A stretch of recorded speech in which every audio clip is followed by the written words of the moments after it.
नमस्कार, खबर हिमाचल से मैं आप सभी का फिर से स्वागत है। 5 जनवरी को बीजेपी राष्ट्रीय अध्यक्ष जेपी नड्डा हिमाचल आ रहे हैं। हाल ही में 3 राज्यों की प्रचंड जीत के बाद पहली बार नड्डा हिमाचल आ रहे हैं। ऐसे में जश्न के साथ लोकसभा चुनावों में चारों सीटों पर जीत के लिए रणनीति तैयार की जाएगी। नड्डा के हिमाचल दौरे पर कांग्रेस पार्टी ने निशाना साधा है। कांग्रेस कमेटी के मुख्य प्रवक्ता प्रेम कौशल ने शिमला में पत्रकार वार्ता के दौरान कहा कि 1 साल पहले जनता ने सत्ता से उनको बाहर का रास्ता दिखा दिया। केंद्र सरकार कांग्रेस सरकार के सत्ता में आने के बाद प्रदेश से भेदभाव कर रही है। कर्ज लेने की सीमा को घटाया गया। वाटर सेस पर भी केंद्र ने पावर कंपनियों को हिदायत दी कि वाटर सेस न दे और कोर्ट का दरवाजा खटखटाए, जबकि बीजेपी शासित दूसरे राज्यों में वाटर सेस लिया जा रहा है। ओपीएस लागू होने के बाद 1750 करोड़ की ग्रांट जो एनपीएस के समय हर वर्ष मिलती थी उसे बंद कर दिया।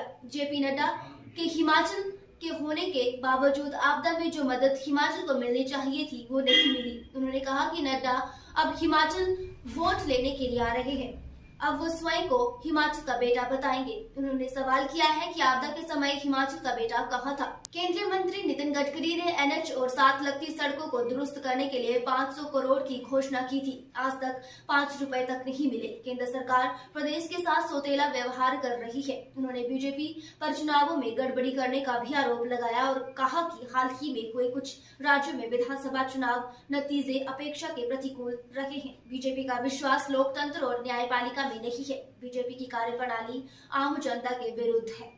वर्ष की हार्दिक बधाई और शुभकामनाएं देता हूं।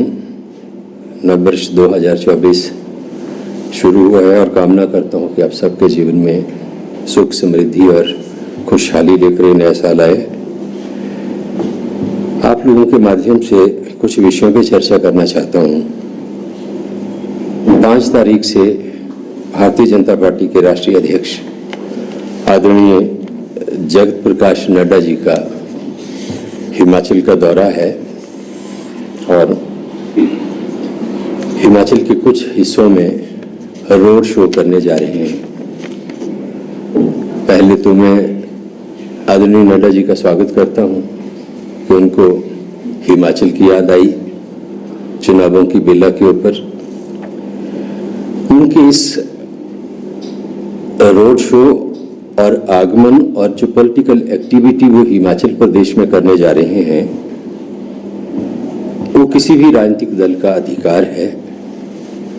लोकसभा के चुनाव आ रहे हैं, सभी पार्टियां अपनी अपनी पॉलिटिकल एक्टिविटीज करेंगी, लेकिन मेरे कुछ सवाल हैं कांग्रेस पार्टी की तरफ से।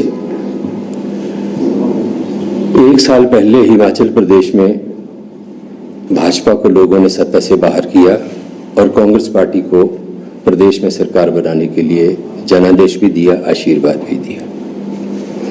कांग्रेस पार्टी की सरकार ने 1 वर्ष में जो काम किया उसका लेखा जोखा धर्मशाला में जो रैली आयोजित की गई उसमें माननीय मुख्यमंत्री, प्रदेश कांग्रेस कमेटी के अध्यक्ष, हमारे प्रभारी राजीव शुक्ला जी और तमाम नेता जो हैं वो जनता के समक्ष रख चुके हैं। उस विषय में मुझे ज्यादा कुछ कहना नहीं है, लेकिन मेरे नड्डा जी से कुछ सवाल हैं क्योंकि उनका ताल्लुक और भाजपा के राष्ट्रीय अध्यक्ष तो हैं लेकिन उनका संबंध हिमाचल प्रदेश से है, तो इसलिए मैं उनसे कुछ सवाल पूछना चाहता हूं। और मेरा सवाल ये है कि भारतीय जनता पार्टी जब हिमाचल प्रदेश में सत्ता से बाहर हुई और कांग्रेस पार्टी को लोगों ने जनादेश दिया, कांग्रेस पार्टी की सरकार हिमाचल प्रदेश में बनी, उसके उपरांत लगातार हिमाचल प्रदेश के साथ केंद्र की भाजपा सरकार ने भेदभाव किया है, सौतेला व्यवहार किया है, जिसके कई उदाहरण हैं, जिसमें जो सरकार की कर्ज लेने की सीमा थी,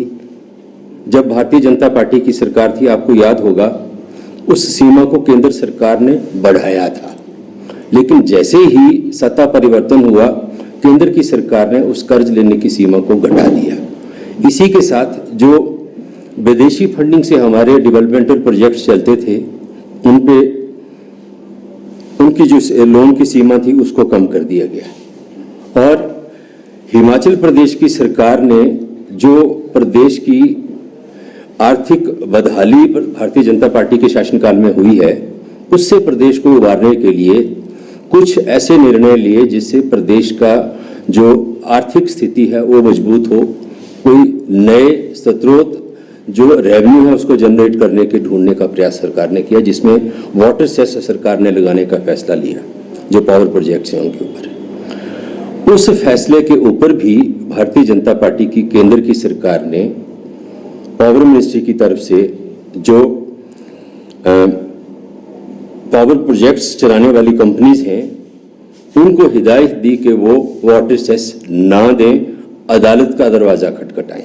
तो ये एक बहुत बड़ा हिमाचल विरोधी कदम केंद्र की सरकार ने और भारतीय जनता पार्टी की सरकार ने, मैं समझता हूं कि हिमाचल प्रदेश के जो भारतीय जनता पार्टी के नेता हैं उनकी शय पे, उनके कहने पे और एक राजनीतिक षड्यंत्र के तहत लिया गया, क्योंकि जो वाटर सेस हिमाचल में लेने का सरकार ने फैसला किया वही water cess Bharatiya Janata party ruled state Uttarakhand में भी लिया जा रहा है, वो जे&के में भी लिया जा रहा है और मणिपुर में भी लिया जा रहा है।